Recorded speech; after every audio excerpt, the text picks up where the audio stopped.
कुंडली में 4 त्रिकोण होते हैं।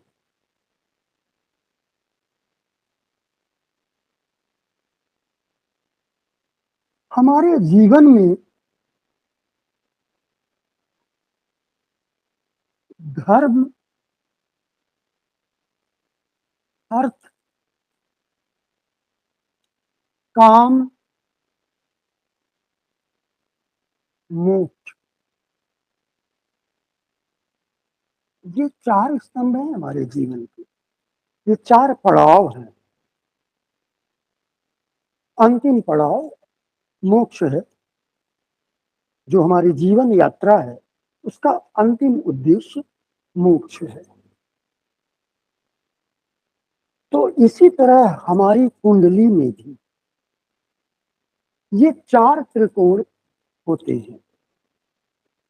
धर्म त्रिकोण,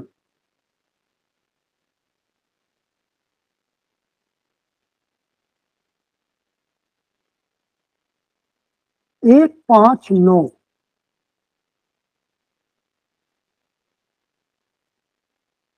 लग्न, पंचम, नवम, ये जो 3 त्रिकोण हैं, ये धर्म त्रिकोण कहलाते हैं। दूसरा नाम इनका अग्नि त्रिकोण भी है। दूसरा जो है वो अर्थ त्रिकोण है।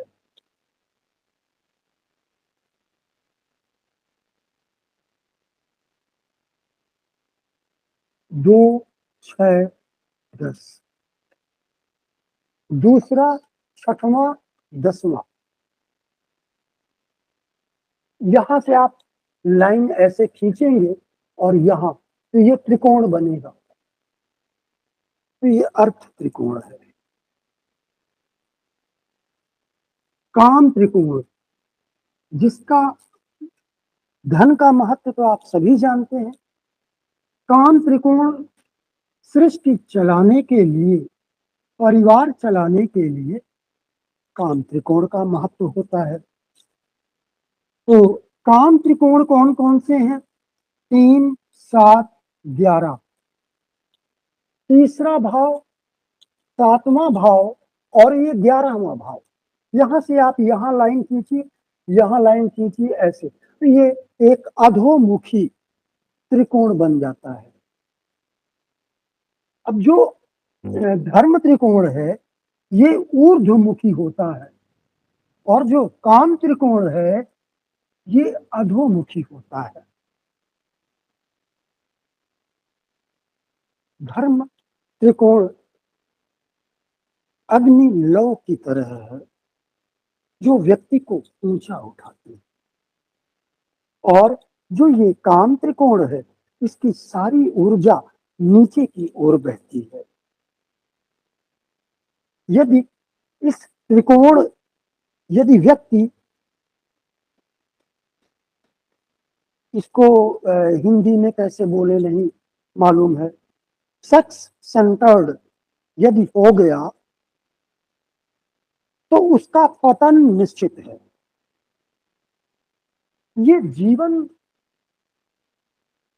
को दिशा देने के लिए है, जीवन को आगे बढ़ाने के लिए, ऊंचाई की ओर ले जाने के लिए है। इसलिए यहां से ऊपर उठना होगा और ऊर्ध्वमुखी होना होगा।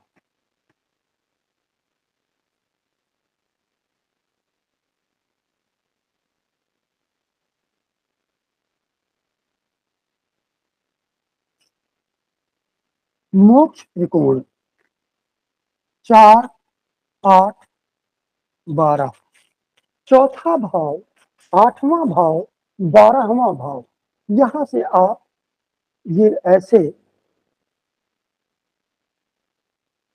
ये त्रिकोण बनेगा और इसका त्रिकोण यू बनेगा। तो ये मोक्ष त्रिकोण कहलाता है, चतुर्थ, अष्टम और द्वादश भाव। अब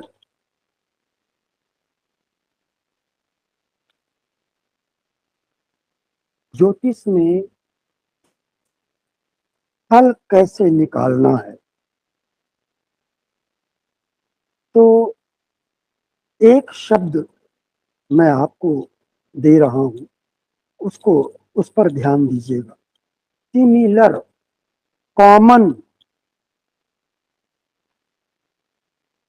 ये ऐसा शब्द है कि अगर आप इसको हमेशा ध्यान रखेंगे तो क्या फल होगा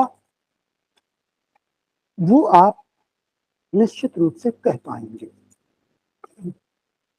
धर्म त्रिकोण 1 5 9, यदि लग्न का स्वामी पंचम में बैठ जाए, पंचम का स्वामी नवम में, नवम का स्वामी लग्न में या पंचम में, कहने का अर्थ ये है कि यदि ये त्रिकोण के स्वामी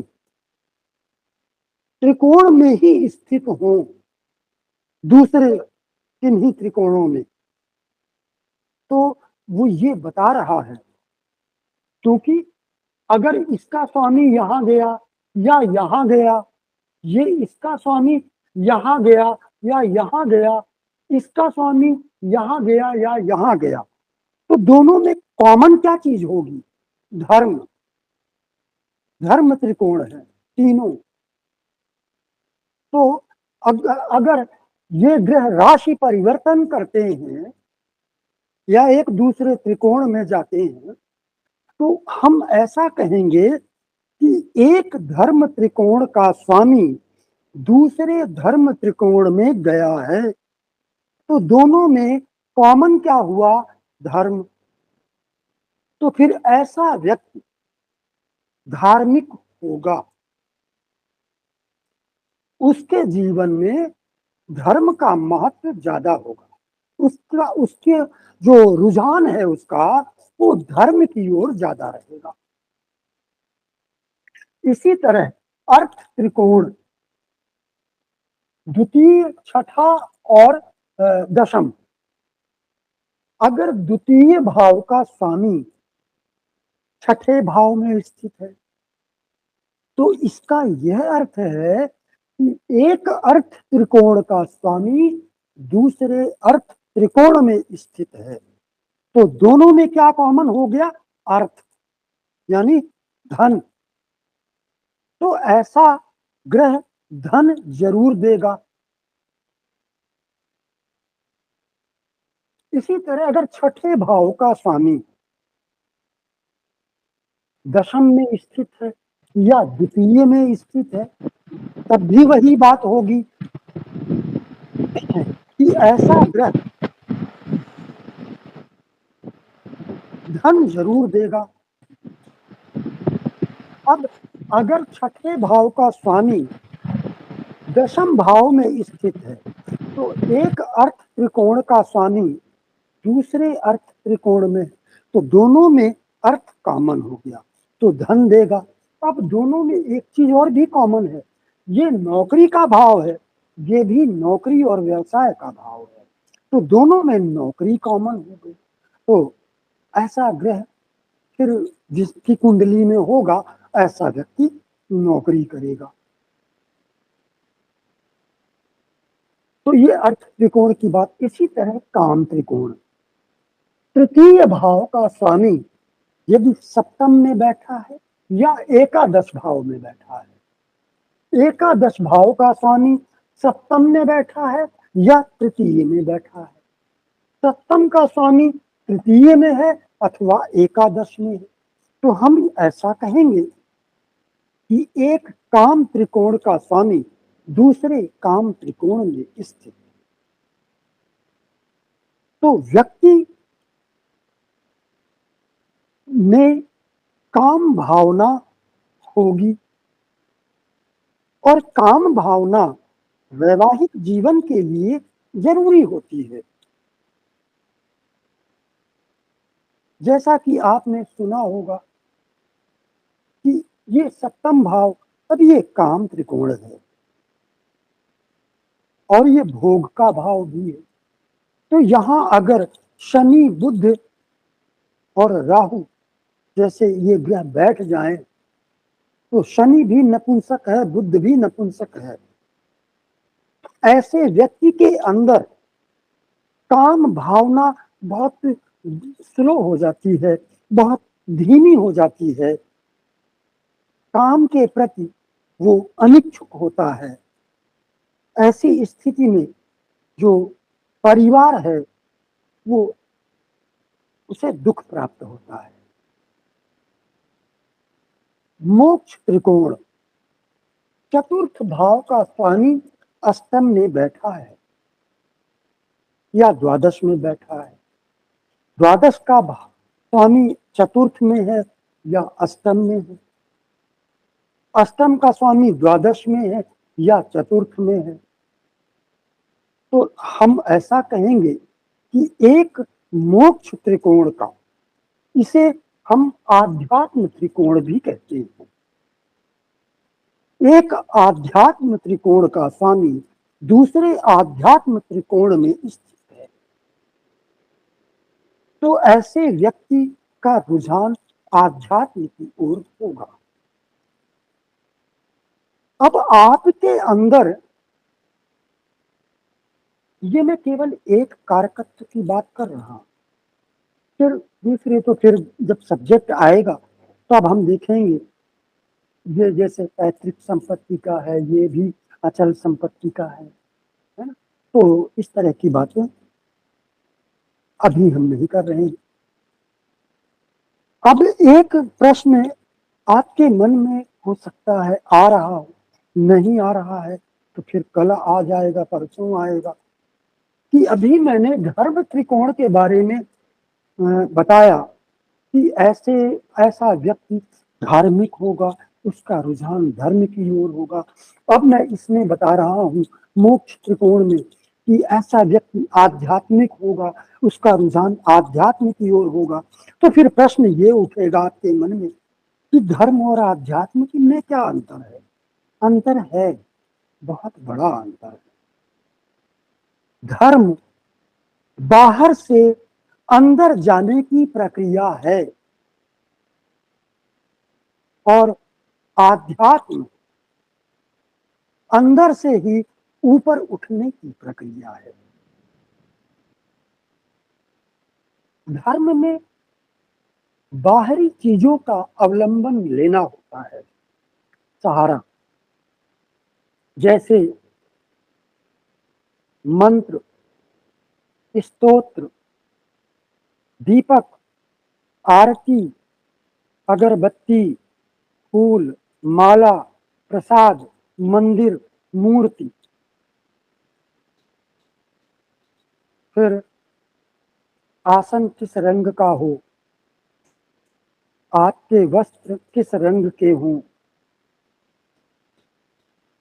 इन बातों का सहारा लेना होता है और धीरे धीरे एक एक सीढ़ी चढ़ना होता है। अंत में वो इसी लाइन में आ जाता है, ये दोनों रास्ते लास्ट में मिल जाते हैं। और आध्यात्म त्रिकोण के लिए इन बाहरी सहारों की कोई आवश्यकता नहीं है। इनमें से अगर सरल शब्दों में मैं कहूं तो एक शब्द है ध्यान। विवेकानंद का ज्ञान मार्ग वो आध्यात्म है। ठीक है, तो चलिए अब हम आगे बढ़ते हैं। आज जो हमारा विषय है, यहाँ आपको कोई प्रश्न तो नहीं है? एक प्रश्न था कि अर्थ त्रिकोण में आपने कहा कि ऐसे लोग नौकरी करेंगे जिनका अर्थ त्रिकोण ज़्यादा ये रहेगा स्ट्रांग, तो व्यवसाय करने वालों का क्या त्रिकोण होगा क्या? नहीं, अर्थ त्रिकोण के लिए मैंने अर्थ की बात की है, धन की बात की है। अर्थ का मतलब है धन। वो तो समझाते समय देखिए, जो चीज आती है सामने वो मैं बोल देता हूँ। मैंने ये बोल दिया था कि इस मैं तो कॉमन शब्द की बात की है, तो यहाँ पर इनमें और इनमें दोनों में नौकरी भी कॉमन है। जैसे यहाँ भी मैंने बताया कि ये पैतृक संपत्ति और ये अचल संपत्ति, ये भी इन दोनों में कॉमन है। लेकिन हमारा आज का विषय ये नहीं था। अब आपने जो पूछा है, यहां पर अभी केवल यही समझना है। आगे जो आपने प्रश्न पूछा है कि व्यक्ति नौकरी करेगा या व्यापार करेगा, वो हम आगे समझेंगे। ये सारे विषय आएंगे अभी, है ना, और बार बार आएंगे। जी सर। अभी हम बता देंगे ना तो आप कंफ्यूज हो जाएंगे। स्टेप बाय स्टेप हमें चलना होगा।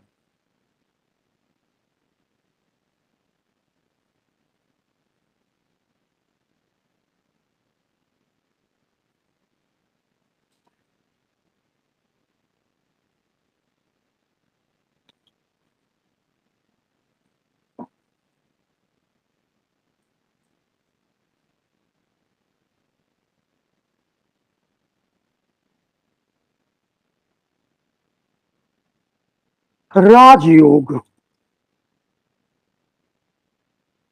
राजयोग कैसे बनता है?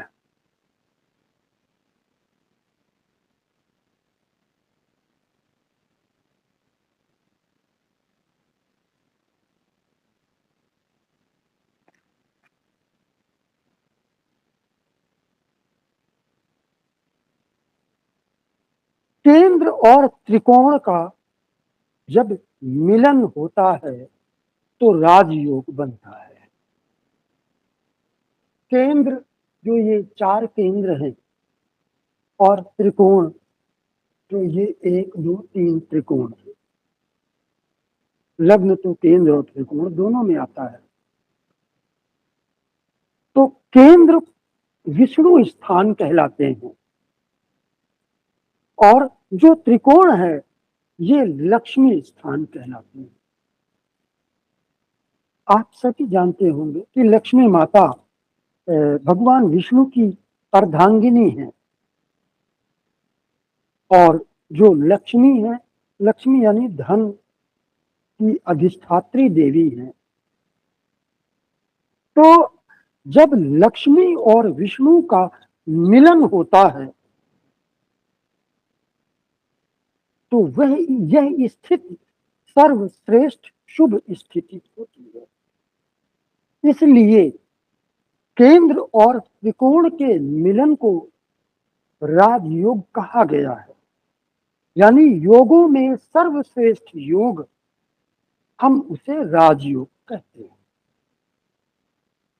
राजयोग सभी तरह के शुभ फल प्रदान करता है। वो चाहे स्वास्थ्य का मामला हो, मान सम्मान, प्रसिद्धि, धन, सौभाग्य, राजयोग सब कुछ देता है। तो सबसे पहला सर्वश्रेष्ठ या राजयोग कौन सा होता है? सर्वश्रेष्ठ जो राजयोग है वो नवम और दशम भाव का होता है। क्योंकि अभी अभी मैंने आपको बताया कि केंद्र में अगर लग्न को किनारे हटा दे, लग्न को इसलिए किनारे हटा रहे हैं कि लग्न केंद्र भी है और त्रिकोण भी है। तो यदि लग्न को हम छोड़ दें तो शेष 3 केंद्र बचते हैं, चतुर्थ, सप्तम, दशम। इनमें सर्वश्रेष्ठ केंद्र दशम भाव है, और त्रिकोण पंचम और नवम, इनमें सर्वश्रेष्ठ त्रिकोण नवम भाव है। तो नवम सर्वश्रेष्ठ त्रिकोण है, और दशम भाव सर्वश्रेष्ठ केंद्र भाव है। तो जब नवम और दशम भाव का मिलन होगा तो वो सर्वश्रेष्ठ राजयोग कहलाएगा। अब नवम भाव का स्वामी, ये संबंध बनता कैसे है ये आपको बता चुका हूं। युति यानी एक साथ हो, या दृष्टि, दृष्टि का मतलब है परस्पर दृष्टि, दोनों एक दूसरे को देख रहे हों। ऐसा नहीं कि एक ग्रह तो देख रहा है लेकिन दूसरा पहले ग्रह को नहीं देख रहा, नहीं, दोनों को देखना चाहिए। और राशि परिवर्तन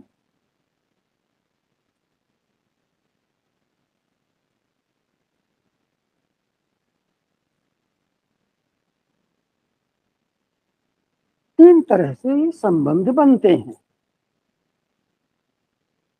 तो अगर नवमेश और दशमेश एक साथ स्थित हो या एक दूसरे को देख रहे हो या एक दूसरे की राशि में बैठे हो, यानी नवमेश दशम भाव में हो और दशमेश नवम भाव में।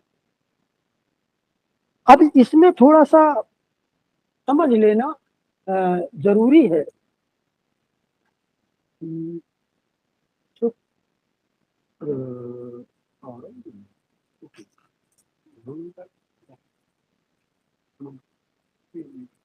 इसमें मंगल और तो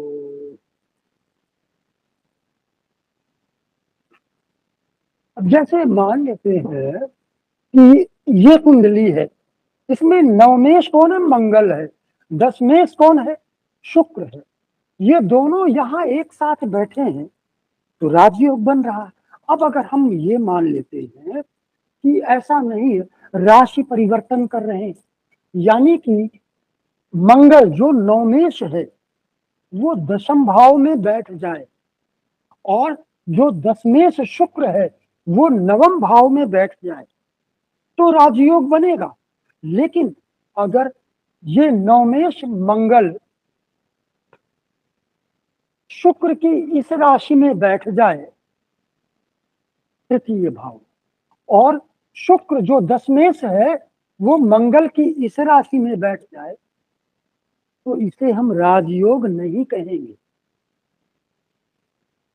हालांकि इस कुंडली में तो हम फिर भी ऐसा कह सकते हैं क्योंकि दोनों की दृष्टि रहेगी तो राजयोग बनेगा।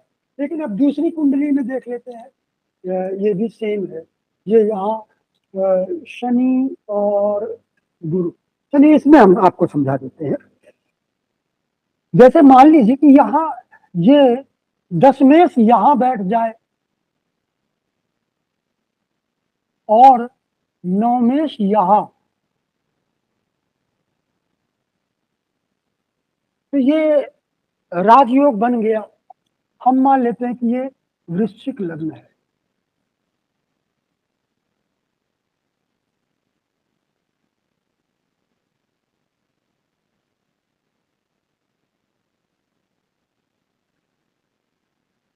राशि परिवर्तन ये आपको अच्छी तरह समझ में आना चाहिए, इसमें कंफ्यूजन हो सकता है।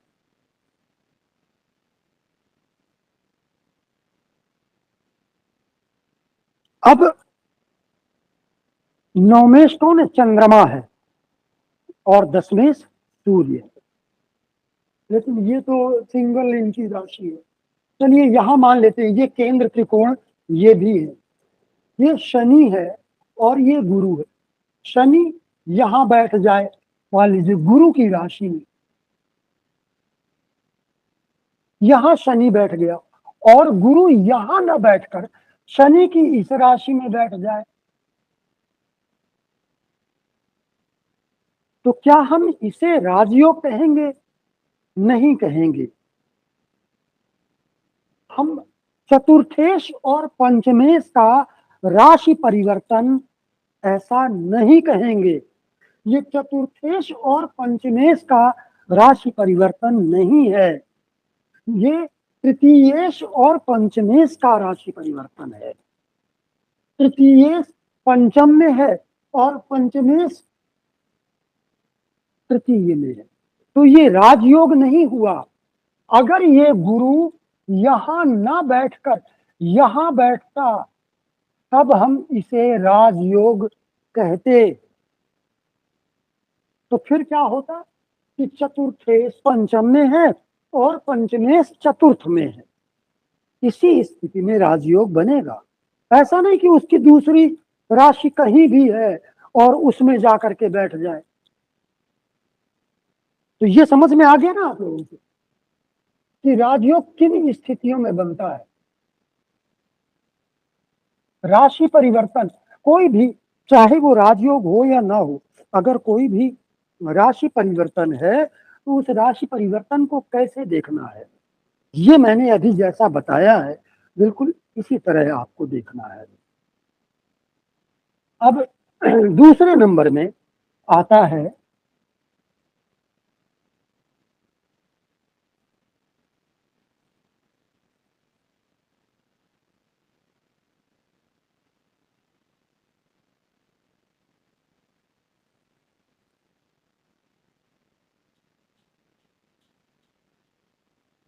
चतुर्थेश और पंचमेश।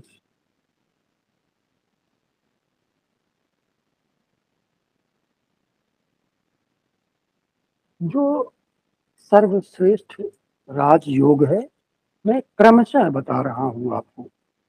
फर्स्ट नंबर में सबसे अच्छा राजयोग नवम और दशम भाव का होता है। सेकंड नंबर का राजयोग चतुर्थ और पंचम भाव का होता है। इसके बाद फिर अन्य राजयोग आएंगे। अब यहां पर नवमेश,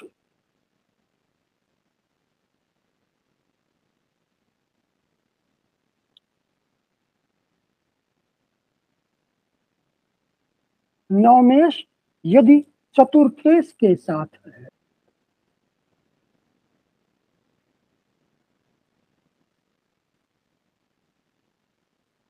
नवमेश यदि चतुर्थेश के साथ है तो ये फिर तीसरे नंबर का है। और तीसरे नंबर में ही फिर दशमेश और पंचमेश का है।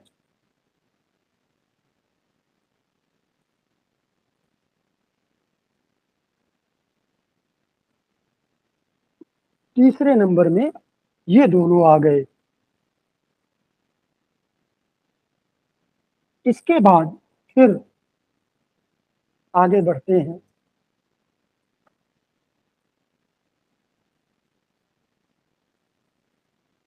नवमेश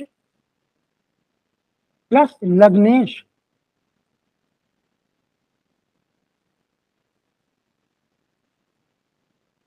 और दशमेश प्लस लग्नेश,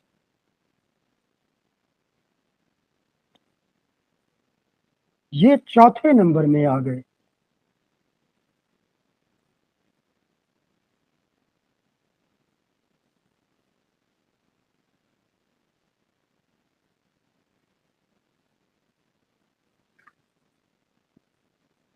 इसके बाद पांचवें नंबर में अब बच कौन कौन से रहे हैं। अब आप ले लीजिए लग्नेश को, लग्नेश प्लस चतुर्थेश,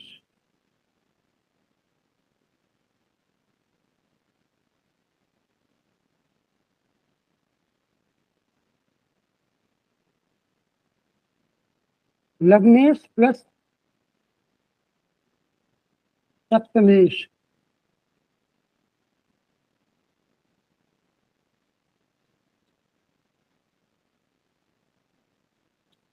तो लग्नेश के तो सारे हो गए, लग्नेश चतुर्थेश, लग्नेश पंचमेश,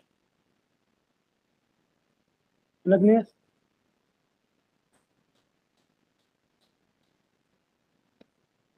लग्नेश नवमेश, तो लग्नेश पंचमेश नहीं है, लग्नेश चतुर्थेश और लग्नेश ये पंचमेश।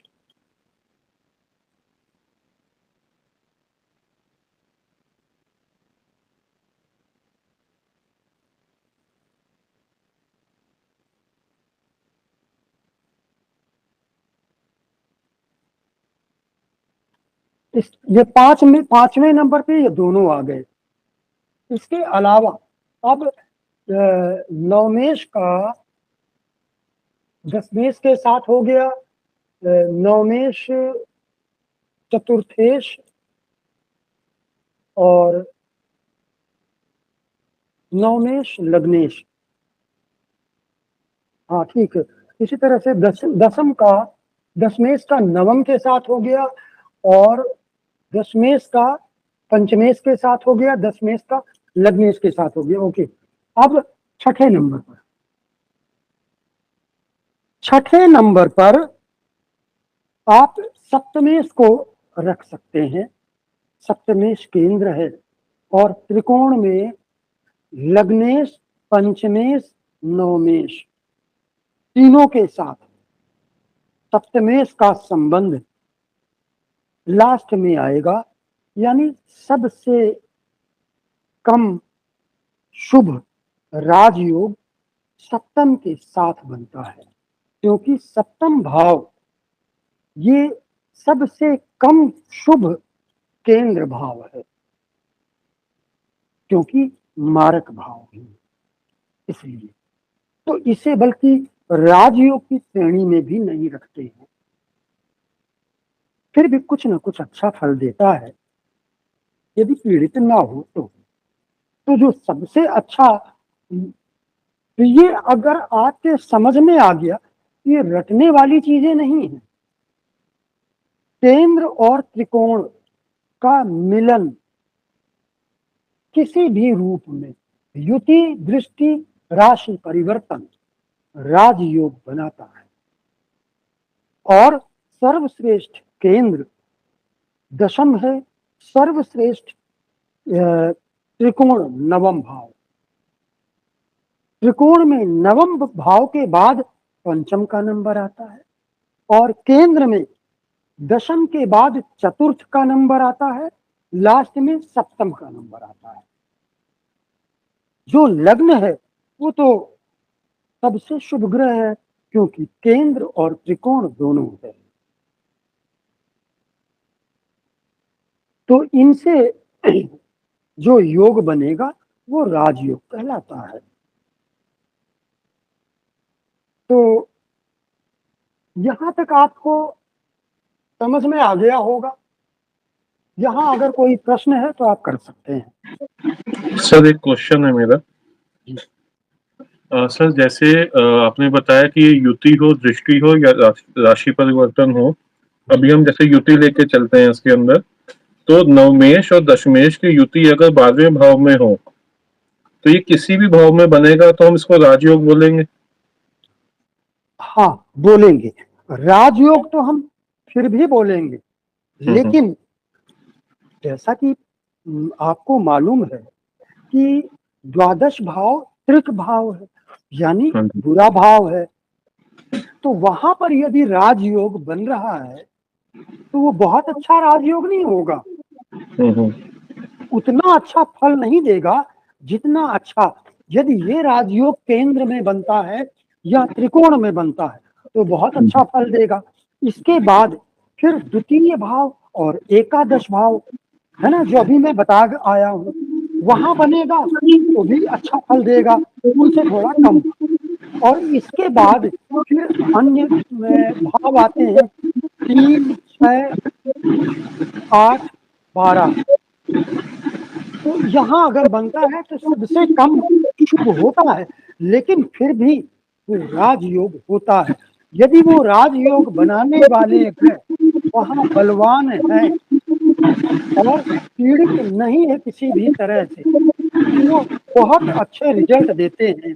फिर अगर द्वादश भाव में राजयोग बन रहा है और वो ग्रह पीड़ित नहीं है, कमजोर नहीं है, तो इसका अर्थ ये है कि घर से दूर अथवा विदेश में आपको मान, सम्मान, धन आदि की प्राप्ति होगी।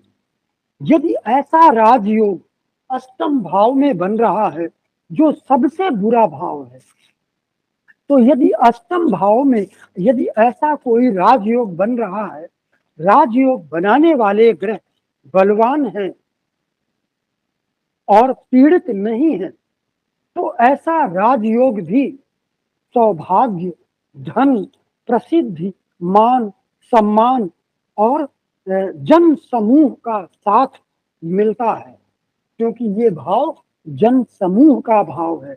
यहाँ पर बनने वाले राजयोग व्यक्ति को IAS, IPS, PCS ऑफिसर बना सकते हैं या बहुत उच्च प्रतिष्ठित व्यापारी बना सकते हैं अष्टम भाव।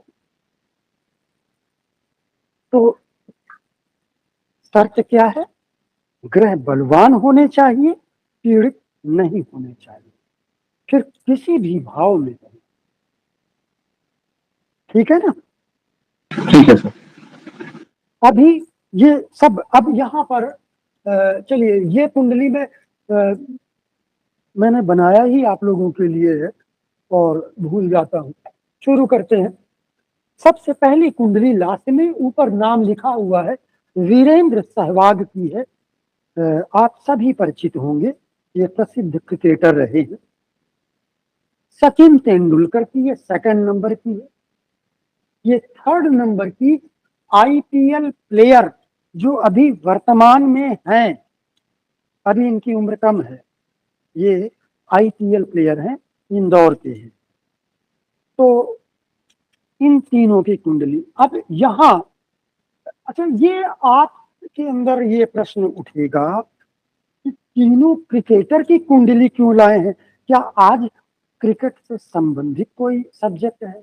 नहीं, ना आज रहता है, ना कभी रहता है, क्योंकि हम हर खेल का तो 4 महीने में तो हम बता नहीं सकते हैं, वो तो 4-6 साल लग जाएंगे अगर हर चीज हम बताने लगेंगे। लेकिन ये मैं अभी रिसर्च कर रहा था कई दिनों से, तो इसलिए मैंने आज ये कुंडली यहाँ लगा दी है। उद्देश्य राजयोग बताना था, तो मैं इन कुंडलियों में राजयोग बताने के लिए मैंने लगाई है।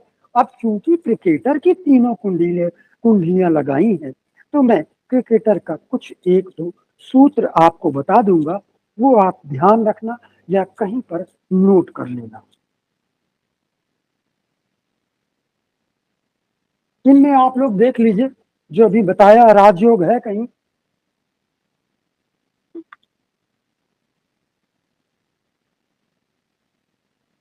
वीरेंद्र सहवाग, नवमेश मंगल और दशमेश शुक्र दोनों की युति तृतीय भाव में बन रही है, यानी कि शुक्र और मंगल ये राजयोग बना रहे।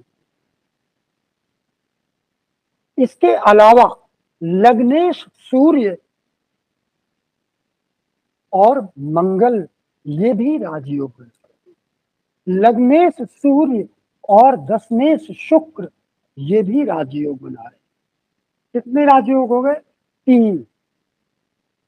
अब बुध को ले लेते हैं। बुध द्वितीय और एकादश भाव का स्वामी है। पिछली क्लास में मैंने आपको धन योग बताया था, तो यहाँ धन योग किन भावों से बनता है? ये 2 भाव ये हो गए, और त्रिकोण लग्न पंचम नवम, इनके संबंध से धन योग निर्मित होता है। तो अब बुध का संबंध लग्न से भी है और नवमेश से भी है। बुध का संबंध भाग्येश मंगल और लग्नेश सूर्य से, तो ये 2 धन योग भी बन रहे हैं। तो यहाँ पर 2 धन योग इस कुंडली में और 3 राजयोग है। अब इस कुंडली में आते हैं सचिन तेंदुलकर। नवमेश मंगल और दशमेश शुक्र नहीं बना रहे हैं। शुक्र तो दशमेश होकर नवम भाव में बैठा है, अच्छा है, किंतु मंगल यहाँ पर आ गया है शनि की राशि। हालांकि इसकी दृष्टि शुक्र पर है, लेकिन शुक्र की दृष्टि इस पर नहीं है, तो ये दोनों राजयोग नहीं बना रहे। अब यहां देखते हैं, चतुर्थेश मंगल है और पंचमेश गुरु, तो ये मंगल और गुरु यहां राजयोग बना है। अब ये द्वितीय श्रेणी का राजयोग है, चतुर्थ और पंचम का। तो द्वितीय श्रेणी का राजयोग ये बना रहे। अच्छा, फिर यहाँ पर मंगल अपनी उच्च राशि में भी स्थित हो गया है और छठे भाव में क्रूर ग्रह मंगल स्थित होने से और भी अच्छा हो गया है। छठे भाव 3, 6, 11 भाव में मैंने आपको बताया था कि क्रूर ग्रह बहुत अच्छी सफलता देते हैं, अच्छा स्वास्थ्य देते हैं, अच्छा धन देंगे। तो मंगल यहाँ उच्च राशि में है और छठे भाव में, और गुरु को आप कहेंगे कि नीच का हो गया है। तो अपनी नीचता का, हालांकि यहाँ पर देखिए नीच भंग हो रहा है क्योंकि उच्च का ग्रह साथ में बैठा है, लेकिन फिर भी इसके बावजूद नीचता का कुछ न कुछ अर्थ वो देगा कभी न कभी, वो हम आगे चल करके समझेंगे। तो एक राजयोग यहां बन रहा है। अब चंद्र और राहु की तो खैर कोई राशि नहीं होती है, तो उससे तो कोई योग बनता नहीं है। फिर यहाँ एक युति बन रही है शुक्र और सूर्य की। सूर्य लग्नेश है और शुक्र दशमेश है, तो लग्नेश और दशमेश का राजयोग बन रहा है। ये है लग्नेश और दशमेश का ये राजयोग बन रहा है और त्रिकोण भाव में बन रहा है। ये बहुत अच्छी बात है। फिर तीसरी बात, फिर वही बात, यहाँ शुक्र उच्च का हो गया है। शुक्र नीच नहीं हुआ है, लेकिन शुक्र उच्च हो गया है। अब शुक्र अस्त जरूर हुआ, कमजोर हुआ है। तो शुक्र अपनी अंतर्दशा में राजयोग का फल तो करेगा, लेकिन अपेक्षाकृत कम करेगा। सूर्य बहुत अच्छा फल करेगा और उसका कारण है शुक्र का अस्त हो जाना, थोड़ा कमजोर हुआ। तो एक राजयोग यहां बन रहा है द्वितीय कैटेगरी का, और चौथे नंबर का राजयोग यहां बन रहा है सूर्य और शुक्र का। इसके अलावा और कुछ भी नहीं है। हाँ, बस यही है इनकी कुंडली में। अब यहाँ ये आईपीएल प्लेयर की कुंडली है, इनकी कुंडली में देखते हैं नवमेश शनि और दशमेश गुरु क्या एक साथ है? नहीं है। एक दूसरे को देख रहे हैं? नहीं देख रहे। शनि यहाँ बैठा, गुरु यहाँ। शनि की दृष्टि गुरु पर है, लेकिन गुरु की दृष्टि शनि पर नहीं है। न राशि परिवर्तन है, न युति है, न दृष्टि। क्या इसमें है कोई चतुर्थेश बुध और पंचमेश शुक्र? नहीं है। बुध यहाँ बैठा है सिंह राशि में, शुक्र तो बुध की राशि में चला गया है, लेकिन बुध तो सिंह में चला गया, तो इनका भी राजयोग नहीं बन रहा। और क्या हो रहा है? बन रहा है गुरु दशम भाव का स्वामी है और बुध लग्न का स्वामी। तो लग्नेश और दशमेश, यही जो फोर्थ कैटेगरी का राजयोग है। तो बुध और गुरु का राजयोग तृतीय भाव में बन रहा है। इसके अलावा सूर्य तो तृतीय भाव का स्वामी है, ये राजयोग बना ही नहीं सकता है। और यहाँ तो केतु बैठा है, शनि भी नहीं है कुछ, मंगल छठे और नहीं, मंगल बुरा है। तो एक ये राजयोग केवल बन रहा है और कोई राजयोग नहीं है। और इनका जो राजयोग है वो फोर्थ कैटेगरी का, जैसा कि यहाँ सचिन तेंदुलकर के में भी है, लेकिन इनके में दूसरा भी योग बन रहा है, दो बन रहे हैं, यहाँ केवल एक है फोर्थ कैटेगरी का। तो सबसे कमजोर कुंडली इनकी बजाय ये कुंडली सबसे ज्यादा कमजोर है राजयोग के मामले में, है ना। तो ये आपने राजयोग समझ लिया। धन योग पहले ही बता चुका हूं, इसमें भी धन योग बन रहा था वो भी बता दिया। अब जो ये क्रिकेटर की कुंडली लाया हूं तो इसके संबंध में थोड़ी सी बात ये नोट करने वाली बात है। अभी आप सुन लीजिए, फिर बाद में वीडियो सुन करके नोट कर लीजिएगा डायरी में। गुरु जी एक प्रश्न पूछ सकते हैं? जी पूछिए। गुरु जी, जैसे सचिन तेंदुलकर जी की कुंडली में जो लग्न धर्माधिपति राजयोग बन रहा है गुरु जी, उसमें सूर्य और शुक्र आपस में शत्रु हैं, तो क्या इससे राजयोग में थोड़ी कमी महसूस की जा सकती है क्या? ये सचिन तेंदुलकर की ना, जी जी शुक्र गुरु जी। ऐसे देखना है कि जी शुक्र दशम भाव का स्वामी तो है, लेकिन जी शुक्र नैसर्गिक रूप से शुभ ग्रह है। जी तो नैसर्गिक शुभ ग्रह का केंद्राधिपति होना केंद्राधिपत्य दोष लगा देता है जी ना। तो जी शुक्र पर केंद्राधिपत्य दोष लग गया, तो अब जी केंद्र का अधिपति होने के कारण शुक्र की जो शुभता थी वो नष्ट जी हो गई। जी अभी पूरा नहीं हुआ है, केवल शुभता नष्ट हुई है। अब जी दूसरी राशि देखते हैं, तो दूसरी राशि एक क्रूर भाव में है, जी अच्छा भाव नहीं है, जी अशुभ भाव है। तो अब यहाँ पर केंद्र का अधिपति होने से शुभता नष्ट हो गई थी, लेकिन अशुभ नहीं हुआ था। अब ये शुक्र अशुभ हो गया, ठीक है यहाँ पर। लेकिन चूंकि ये दशमेश है, तो दशमेश होने का भी तो फल करेगा। जी त्रिकोण में स्थित है, तो त्रिकोण में स्थित होने का भी अच्छा फल करेगा। जी फिर इसके अलावा ये उच्च के ग्रह के साथ स्थित है, इसलिए सूर्य की उच्चता का शुभ प्रभाव शुक्र पर पड़ेगा, तो उसका भी फल करेगा, है ना। फिर मंगल मंगल की दृष्टि इस पर है, लेकिन मंगल इस कुंडली का राजयोग कारक ग्रह है। तो जो ग्रह राजयोग कारक होता है, मैंने बताया था कि यदि क्रूर ग्रह है तो उसकी दृष्टि में 40% क्रूरता फिर भी होती है।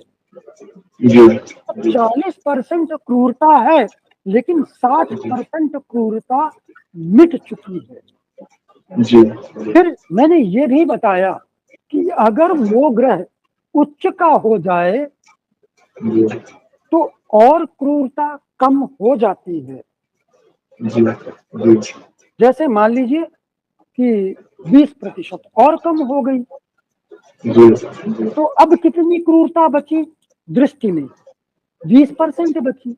अब अगर वो ग्रह लग्न में अथवा केंद्र में स्थित हो या त्रिकोण में हो तो 10% और क्रूरता कम हो जाएगी, तो कितनी बचेगी?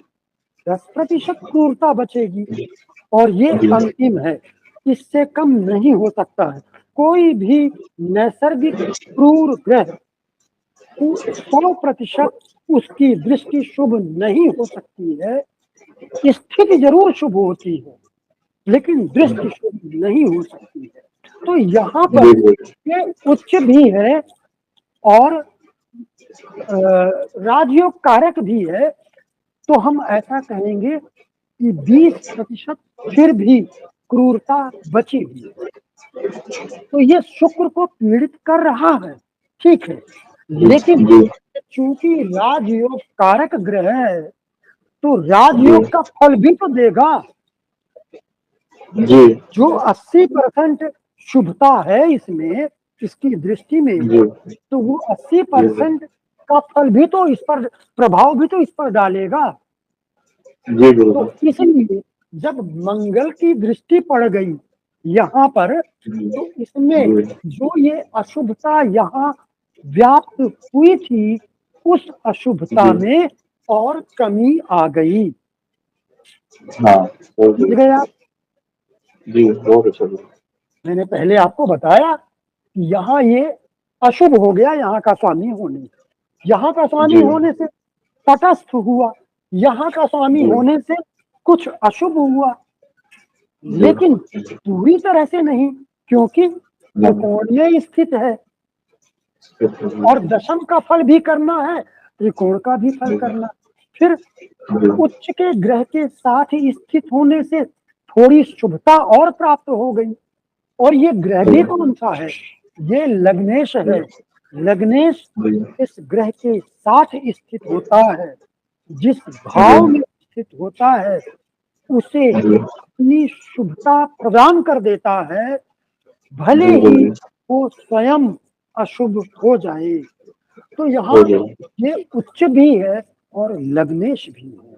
तो लग्नेश की शुभता भी प्राप्त हो रही है, उच्च ग्रह की शुभता भी प्राप्त हो रही है, एक और उच्च ग्रह की शुभता प्राप्त हो रही है, राजयोग कारक ग्रह की शुभता प्राप्त हो रही है। इसीलिए अब ये जो शुक्र है ये भी बहुत अच्छे फल करेगा, लेकिन अस्त है, इसलिए उतना अच्छा नहीं करेगा जितना अच्छा फल सूर्य करे। समझ में आ गया? जी, बोलिए, तो हाँ, क्रिकेट की बात हम कर रहे थे कि देखिए, क्रिकेट या कोई भी खेल, किसी भी खेल का संबंध तृतीय भाव से होता है। तृतीय भाव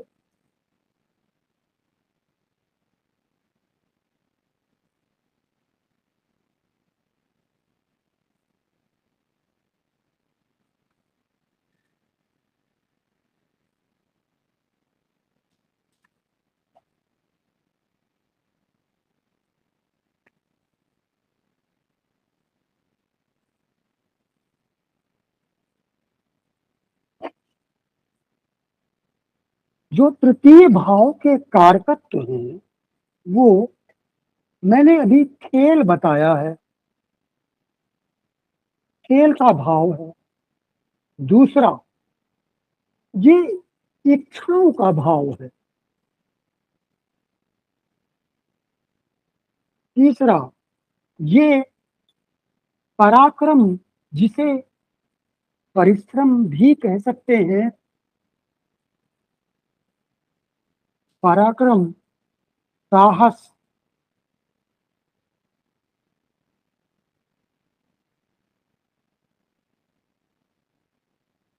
आईटी सेक्टर,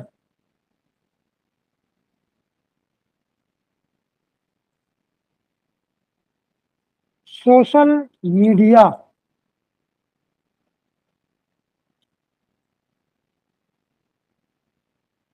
डॉक्यूमेंटेशन,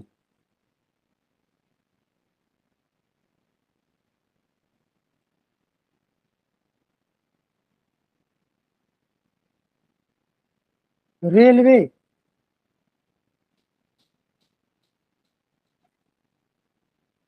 इसके अलावा भाई बहन, गर्दन, गला, कंधा, हाथ, श्वास नली। गला का है इसलिए इसका संबंध गायन से भी है, आवाज से भी है। तो ये सब इसके तृतीय भाव के कारकत्व हैं। तो इनमें से एक कारकत्व खेल है।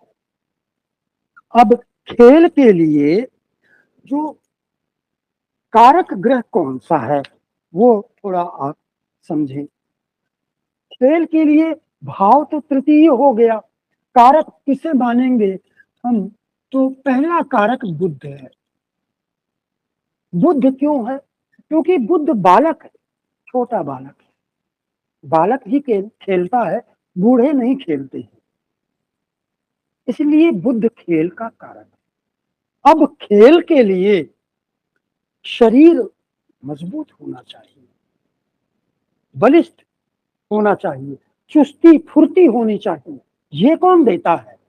ये मंगल देता है, क्योंकि मंगल मसल्स का कारक है।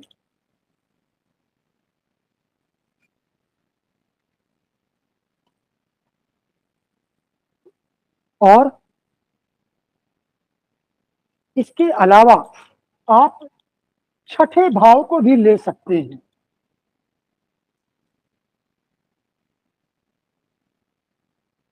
सहयोगी रूप में छठे भाव को भी देखना चाहिए, क्योंकि छठा भाव संघर्ष का भाव है,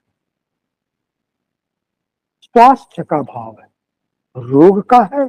अगर पीड़ित हो गया तो रोग का है, अगर अच्छा है, बलवान है, तो स्वास्थ्य का भाव। तो इसका भी संबंध शरीर से है। तो ये चीजें आपको, अगर तृतीय भाव बलवान है, तृतीयेश बलवान है, बुध अच्छा है, मंगल अच्छा है, बलवान है, छठा भाव भी बलवान है, तो ऐसा व्यक्ति इस फील्ड में, खेल के क्षेत्र में जा सकता है।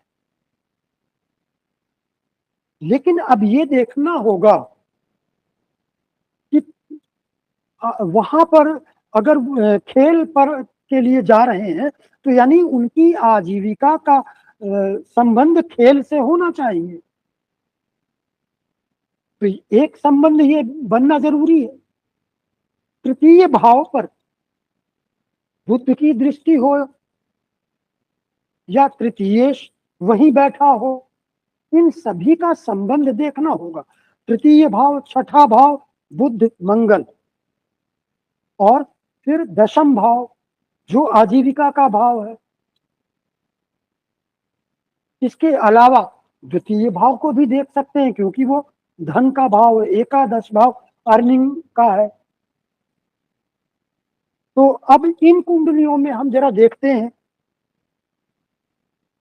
इस कुंडली में, वीरेंद्र सहवाग की कुंडली में 2 राजयोग और 3 धन योग बन रहे हैं, और वो सारे के सारे तृतीय भाव में बन रहे हैं। तृतीय भाव बहुत बलवान हो गया।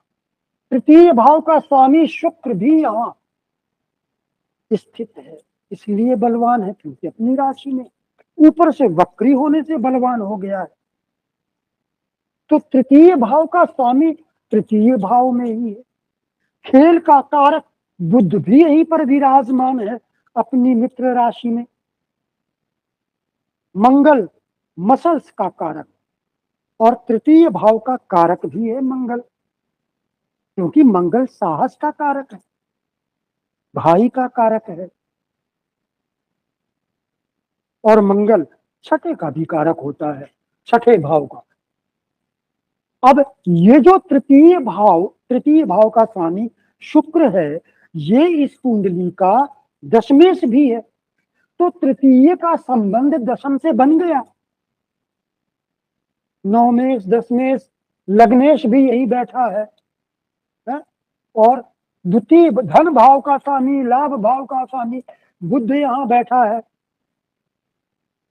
भाग्येश और चतुर्थेश राजयोग कारक ग्रह मंगल यहीं पर बैठा हुआ है। तो इनका तृतीय भाव का संबंध सभी से है, लग्न से है, धन भाव से है, लाभ भाव से है, दशम भाव से है, भाग्य भाव से है, बुध मंगल इनसे भी है। सचिन तेंदुलकर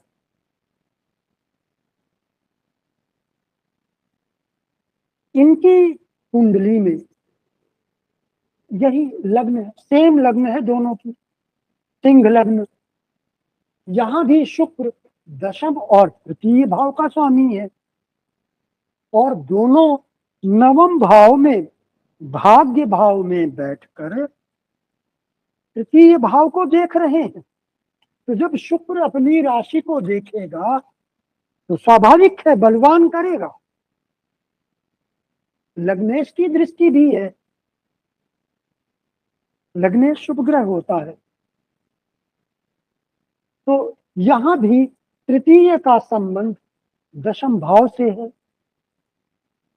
तृतीय भाव के स्वामी का संबंध भी तृतीय भाव से है। बुध अष्टम में बैठा है, मीन राशि में है। यहां उसकी नीचता मत देखिए, वो अपनी राशि को देख रहा है और बुध यहां पर किसी भी ग्रह के द्वारा पीड़ित नहीं है। बुध अच्छा है। और मंगल, मंगल यहां तो उच्च का है, राजयोग कारक ग्रह भी है। तो इस तरह से इस कुंडली में भी तृतीय और दशम का संबंध बन रहा है। मंगल और बुध बलवान है। अब इस कुंडली में आइए, यहां भी आप देखें दशमेश गुरु तृतीय भाव में बैठा है जाकर के। यहां भी तृतीय का संबंध दशम भाव से बन गया और बुध भी बैठा है। एक तो ये खेल का कारक है और काल पुरुष की कुंडली में बुध की मिथुन राशि यहीं पर आती है तृतीय भाव में। तो बुध यहां बैठा है दशमेश के साथ और ऊपर से राजयोग बना रहा है। लग्नेश और दशमेश का राजयोग बन रहा है। तो लग्नेश, दशमेश और तृतीय भाव, इन सभी का संबंध बन रहा है। मंगल, मंगल की दृष्टि भी तृतीय भाव पर है। लग्न और मंगल पर लग्नेश की दृष्टि भी है, दशमेश की दृष्टि भी है। तो यहां भी वही संबंध दिख रहा है। तीनों कुंडलियों में ये संबंध दिखाई पड़ रहा है। तो अगर अच्छा, फिर इसके अलावा अब छठे भाव को आप ले लेते हैं यहां पर जरा सा। छठे भाव में मकर राशि, छठे भाव पर गुरु की शुभ दृष्टि है और मंगल की दृष्टि है। मंगल यहां पर राजयोग कारक ग्रह है, तो मंगल की दृष्टि भी है और गुरु की दृष्टि हमेशा शुभ होती है। तो छठा भाव शुभ दृष्टियों से बलवान है। छठे भाव का स्वामी लग्न में बैठने से बलवान है, क्योंकि लग्न बहुत ही शुभ भाव होता है। अब ये भले लग्न को पीड़ित करे या कुछ भी करे, लेकिन छठा भाव तो बलवान है। तो और यहां तो आप देख ही रहे हैं कि ये बहुत बलवान है। इसका स्वामी शनि भी दशम भाव में है, मित्र राशि में है। और कालपुरुष की कुंडली में भी शनि की यहाँ पर मकर राशि आती है, इसलिए शनि दशम में बहुत अच्छा है। छठा भाव यहाँ बलवान है। इनका छठा भाव देखते, मंगल की राशि है, यहाँ से चतुर्थ में गया है, अपनी राशि से केंद्र में गया है, तो अच्छा है। त्रिकोण में, लग्न से त्रिकोण में है तो अच्छा है। हाँ, इतना जरूर है कि ये शत्रु राशि है, लेकिन इस पर गुरु की दृष्टि है। गुरु की दृष्टि शुभ होती है, लग्नेश की दृष्टि शुभ होती है, तो दोनों की दृष्टि मंगल पर है। और इस भाव में अन्य किसी भी ग्रह की दृष्टि नहीं है, तो ठीक है, बुरा तो बिल्कुल ही नहीं है। तो अगर आप किसी भी खिलाड़ी की कुंडली आप देखते हैं तो तृतीय भाव का संबंध दशम से होना जरूरी है। बुध बलवान होना चाहिए, मंगल बलवान होना चाहिए, लग्न लग्नेश तो हमेशा ही बलवान होने चाहिए, कोई भी मैटर हो, और छठा भाव भी अच्छा हो, तो ऐसा व्यक्ति खिलाड़ी हो सकता है। ठीक है, इस संबंध में आपका कोई प्रश्न?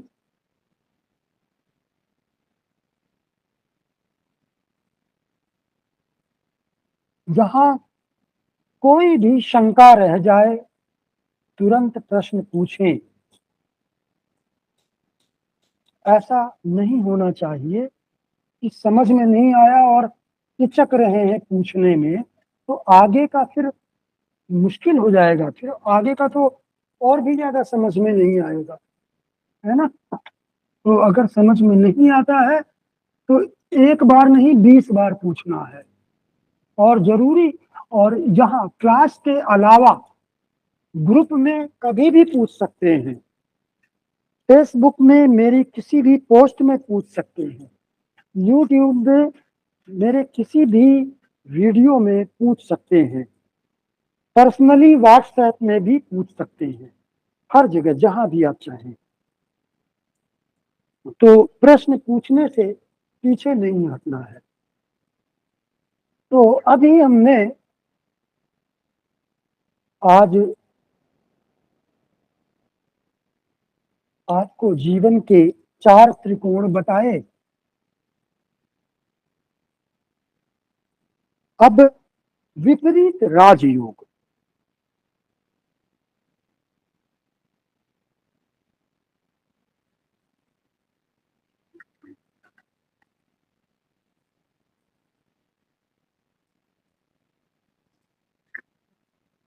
आप नाम पर मत जाइए, नाम पर जाएंगे तो सैकड़ों योग होते हैं कुंडली में, याद नहीं रख पाएंगे।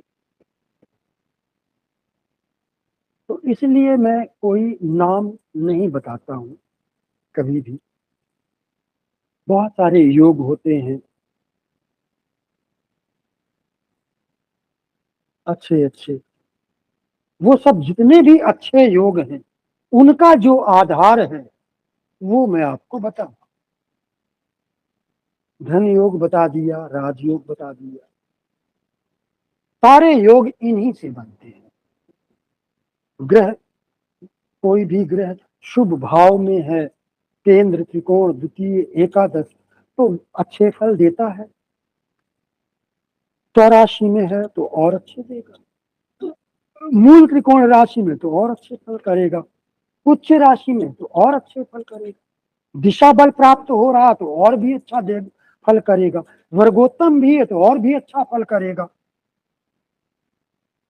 तो बल देखना तो मैंने बताया ही है आपको, तो ऐसे ही देखना है। जो एक बीवी रामन साहब, जो बहुत अच्छे मूर्धन्य ज्योतिषी हुए हैं, अब तो नहीं है, तो उन्होंने एक पुस्तक लिखी थी 300 योग। उनकी पुस्तक में 300 योग, कहां तक आप याद करेंगे। और बनते सब इन्हीं बात से है, अच्छे और बुरे। बुरे भाव मैंने आपको बता दिया, त्रिक भाव और त्रिसदाय भाव, और शुभ भाव मैंने बता दिया, मारक भाव मैंने बता दिया, इन्हीं से सारे योग बनते हैं। गुरुजी, कभी कभी निर्बली और पीड़ित होने में कंफ्यूजन हो जाता है कि कब उसे पीड़ित कहेंगे और कब निर्बली। पीड़ित तब कहेंगे जब वो किसी क्रूर एवं अशुभ ग्रह के द्वारा पीड़ित होगा, यानी उसके साथ स्थित होगा, या उसकी दृष्टि पड़ रही होगी, या पाप कर्तरी में होगा, तो वो पीड़ित कहलाएगा। और अगर ऐसा नहीं है, वो अस्त है, तो दुर्बल हो गया। फिर वो नीच राशि में है तो और भी दुर्बल हो गया। फिर वो अपनी राशियों से बुरे भाव में चला गया तो और निर्बल हो गया, लग्न से बुरे भाव में चला गया तो और दुर्बल हो गया। तो दुर्बल होने और पीड़ित होने में ये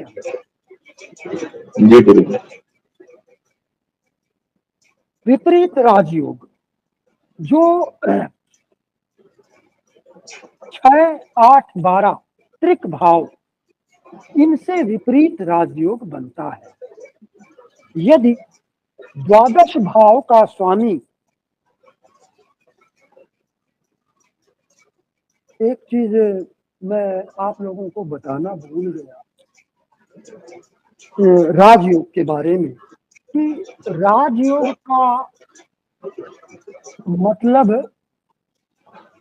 केवल नवम, दशम, चतुर्थ, पंचम यानी केंद्र त्रिकोण से नहीं है। जैसा कि अभी शुक्र के बारे में मैंने बताया आपको, वीरेंद्र सहवाग नहीं, सचिन तेंदुलकर की कुंडली में शुक्र के बारे में विस्तार से मैंने आपको समझाया है। इसी तरह से आपको सभी हर मामले में देखना है। जैसे मान लीजिए कि यहाँ मकर राशि है, तो यहाँ कुंभ हो गई, यानी मेष लग्न हो गया। ठीक है, ये गुरु की धनु राशि है। गुरु की धनु राशि मूल त्रिकोण राशि है, जो त्रिकोण में है, सर्वश्रेष्ठ त्रिकोण में। और शनि की स्वराशि केंद्र में है। तो अगर गुरु और शनि एक साथ कहीं पर स्थित होते हैं तो क्या राजयोग बनाएंगे? नहीं बनाएंगे। कारण जिस तरह से शुक्र के बारे में बताया था आपको, वही बात यहाँ भी है। शनि नैसर्गिक अशुभ ग्रह है, तो जब केंद्र का स्वामी बनेगा तो उसकी अशुभता नष्ट हो जाती है। अशुभता नष्ट हुई है, इसका यह अर्थ नहीं है कि वो शुभ फल करने लगेगा, नहीं, अभी वो केवल तटस्थ हुआ है। अब इसकी दूसरी राशि सबसे क्रूर भाव एकादश भाव में पड़ रही है, जो अशुभ भाव है। तो अब जो शनि तटस्थ हुआ था, अब वो वापस अशुभ हो गया है। तो अब ये जो शनि है, ये अशुभ है। गुरु की स्वराशि यहाँ पर है, मूल त्रिकोण तो यहीं पर है। मूल त्रिकोण राशि का ज्यादा महत्व है। तो और गुरु तो वैसे भी नैसर्गिक शुभ ग्रह है, लेकिन शनि यहाँ पर अशुभ हो गया। इसलिए अगर ये अब राजयोग बनाते हैं तो 100 की जगह 25% अच्छा फल करेंगे, बहुत अच्छा फल नहीं करेंगे राजयोग का, है ना। अब अच्छी जगह बैठे हैं, अच्छे भाव में बैठे हैं, अच्छी राशि में है, तो अच्छा फल करेंगे। वो पीड़ित नहीं है तो अच्छा फल करेंगे। लेकिन जहां तक बात राजयोग की, राजयोग का मतलब है बहुत अच्छे फल करना, वो नहीं करेंगे, 25% नहीं करेंगे। तो ऐसे देखना है आपको। तो बस केवल ये देख लिया कि ये शनि दशमेश है, गुरु नवमेश है, तो नवमेश दशमेश का राजयोग हो गया, ये सच बात नहीं है।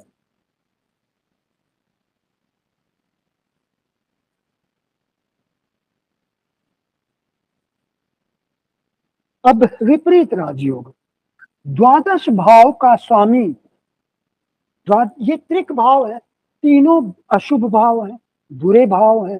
तो यदि इस भाव का स्वामी यहां बैठता है तो वो विपरीत राजयोग बनाता है। राजयोग है, शब्द विपरीत लग गया है, वो इसलिए कि ये तो अशुभ भाव का स्वामी है, तो इसे अशुभ फल करना चाहिए, लेकिन उसके विपरीत फल दे रहा है, शुभ फल देता है।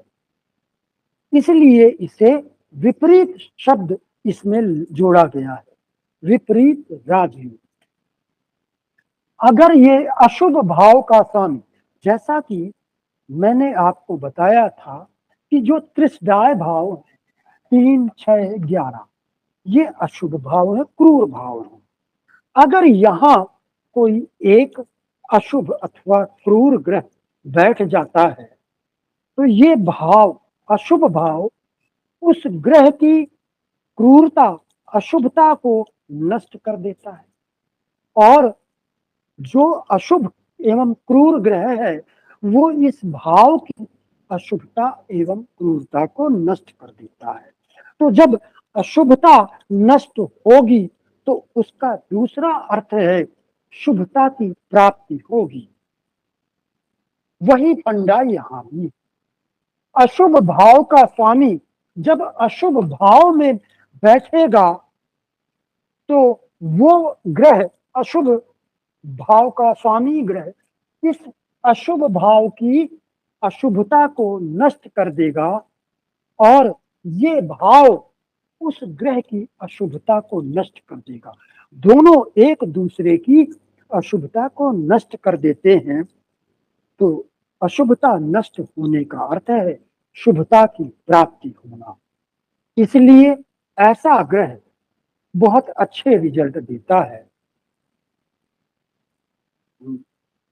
अब चूंकि ये अच्छा धन, अच्छा रिजल्ट का मतलब कि राजयोग जैसा फल करता है, धन वगैरह बहुत अच्छा देता है। लेकिन अब यहां भी वही बात है जो अभी मैंने यहाँ राजयोग में बताया है, इस बात का आपको ध्यान रखना चाहिए। तो ये जो तीन भाव के स्वामी हैं, ये अगर एक दूसरे भाव में बैठते हैं तो वो राजयोग बनाते हैं, किंतु हमें उनकी दूसरी राशि भी देखनी पड़ेगी। शर्त क्या है?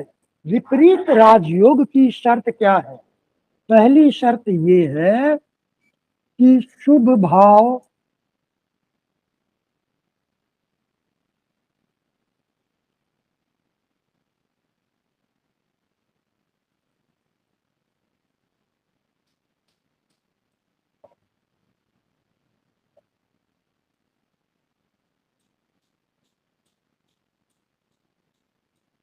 शुभ भाव का स्वामी नहीं होना चाहिए। दूसरी शर्त,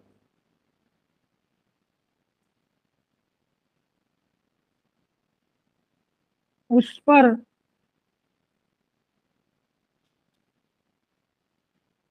शुभ ग्रहों का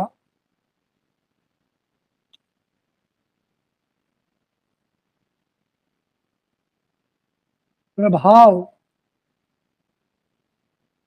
नहीं होना चाहिए।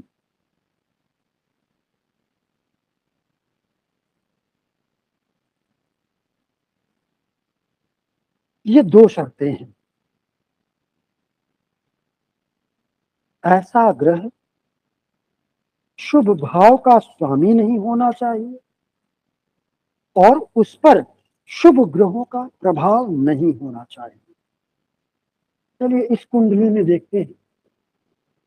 कर्क राशि है, यानी चंद्रमा इसका ग्रह है। तो चंद्रमा अगर यहां बैठता है तो वो विपरीत राजयोग बनाएगा, बशर्ते कि उस पर शुभ ग्रह की दृष्टि नहीं होनी चाहिए। अगर यहां चंद्रमा बैठता है या यहां बैठता है तो विपरीत राजयोग बनाएगा, लेकिन गुरु की दृष्टि यहां भी है, यहां भी है, और गुरु नैसर्गिक शुभ ग्रह कहलाता है। तो इसलिए ये विपरीत राजयोग नहीं बनेगा, चंद्रमा यहां अच्छा फल नहीं करेगा। दूसरी बात, वो ग्रह पीड़ित नहीं होना चाहिए। जैसा कि यहां आप देख रहे हैं, अगर चंद्रमा यहां बैठता है तो केतु के द्वारा पीड़ित हो गया, तो फिर ये विपरीत राजयोग बनाने की बजाय कष्ट देगा। वो ग्रह पीड़ित नहीं होना चाहिए, शुभ ग्रहों का प्रभाव भी नहीं होना चाहिए, शुभ भाव का स्वामी भी नहीं होना चाहिए।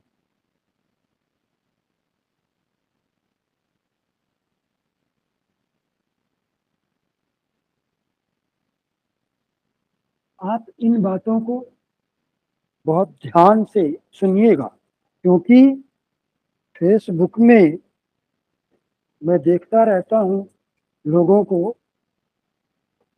कि ऊट पटांग की बातें करते हैं। इस कुंडली में देखिए, यहाँ भी वही चंद्रमा है। अब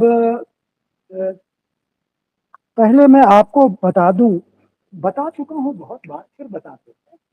नैसर्गिक शुभ ग्रह गुरु और शुक्र,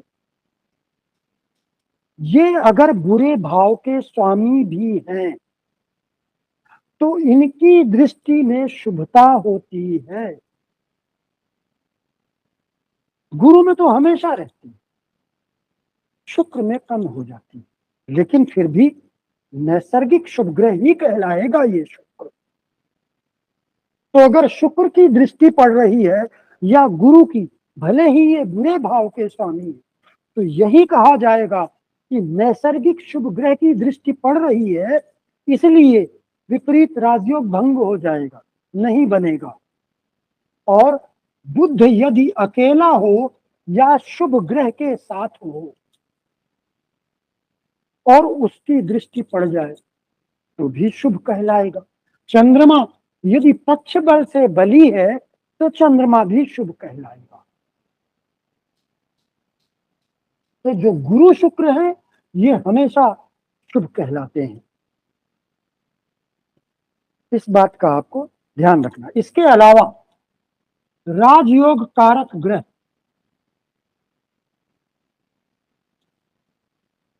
इसकी दृष्टि है या ये साथ में बैठा है तो ये भी शुभ कहलाएगा। फिर लग्नेश कोई भी हो, शनि हो या मंगल हो या सूर्य हो, कोई भी क्रूर ग्रह हो, यदि वो लग्नेश है तो उसकी दृष्टि में शुभता होती है। तो अगर इनमें से किसी की दृष्टि पड़ गई या युति हो गई तो वो विपरीत राजयोग भंग हो जाएगा, नहीं बनेगा। तो ये शुभ ग्रह आप लोग समझ गए होंगे। तो अब यहाँ पर अब इस कुंडली में आइए, यहाँ पर शुक्र द्वादश भाव का स्वामी है। तो अगर ये शुक्र यहाँ बैठ जाए छठे भाव में या अष्टम भाव में तो क्या विपरीत राजयोग बनाएगा? नहीं बनाएगा, क्योंकि शुक्र की दूसरी राशि शुभ भाव में पड़ रही है, पंचम में। इसलिए अगर शुक्र द्वादश भाव का स्वामी होकर छठे आठवें में बैठता है तो वो बनाएगा ही नहीं। मंगल को ले लेते हैं। अगर मंगल छठे भाव का स्वामी होकर 12वें भाव और अष्टम भाव में बैठता है तो क्या राजयोग बनाएगा? हाँ, बनाएगा, क्योंकि ये मंगल की दूसरी राशि भी अशुभ भाव में है, त्रिसडाय भाव, सबसे क्रूर भाव।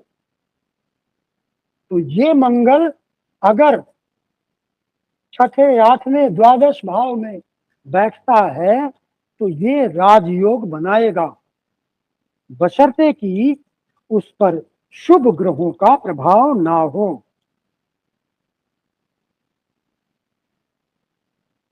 ये मंगल शनि अष्टमेश शनि है, लेकिन इसकी दूसरी राशि शुभ भाव में पड़ती है, इसलिए शनि राजयोग नहीं बना सकता है। तो आप लोग समझ गए कि राजयोग किन स्थितियों में बनेगा और किन स्थितियों में नहीं बनेगा। गुरुजी, अगर हाँ बोलिए। जिस शुभ ग्रह की दृष्टि पड़ रही है विपरीत राजयोग बनाने वाले ग्रह पे, अगर गुरुजी वो दोनों अशुभ भावों का स्वामी हुआ तो विपरीत राजयोग भंग माना जाएगा या नहीं गुरुजी? वो अगर गुरु और शुक्र है तो शुभ ही ये माने जाएंगे, इनकी दृष्टि शुभ ही मानी जाएगी। जी जी गुरु, जी गुरु। भले ही बुरे भाव के स्वामी है। हाँ, बुध अगर बुरे भाव का स्वामी है तो फिर उसे हम उसकी दृष्टि को हम शुभ नहीं मानेंगे बुध को। और चंद्रमा को तो आप न्यूट्रल समझ लीजिए, क्योंकि चंद्रमा को षष्ठेश षष्टमेश द्वादशेश होने का दोष ही नहीं लगता है जब तक कि वो पीड़ित ना हो, जी है ना। हाँ, पक्ष बल से अगर बली है तो वो शुभ होता है, और पक्ष बल से हीन है तो वो क्रूर और अशुभ होता है। जी।